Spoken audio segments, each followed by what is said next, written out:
is the story about the Smiths family. The Smiths were unable to conceive children and finally decided to use a surrogate father to begin their family. On the day the proxy father was to arrive, Mr. Smith kissed his wife goodbye and he said, "Darling, I'm off to the office now. Don't you be nervous. Everything's going to be all right. The man will be here soon." Half an hour later, just by chance, a door-to-door baby photographer happened to ring the doorbell hoping he could make a sale. "Morning, madam. I've come to..." "Don't explain," she said. "I've been expecting you." "Have you really? That's good. Did you know babies are my specialty?" "Well, I hope so. That's what my husband and I have been hoping for. Come in and have a seat." After a moment, Ms. Smith blushed and said, "Where do we start?"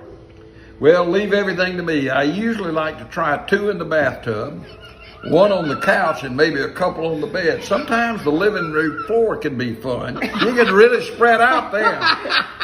The bathroom, the living room floor. No wonder it hadn't worked for Harry and me. "Well, ma'am, none of us can guarantee a good shot every time. But if we try different positions and I shoot from 6 or 7 angles, I'm sure you'll be pleased with the result." "That sounds like an awful lot," she said. "Ma'am, in my line of work, I have to take my time. I'd love to be in and out in 5 minutes, but you'd be very disappointed with that."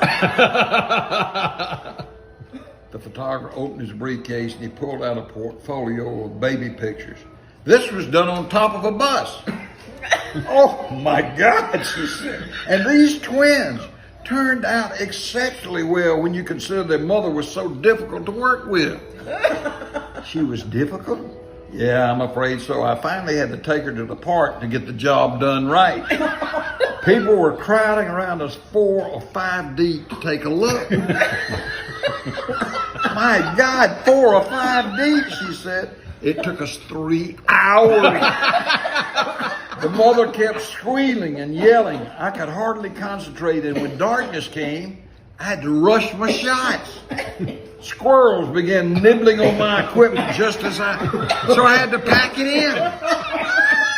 "You mean the squirrels actually chewed on your equipment?" "That's the truth, madam."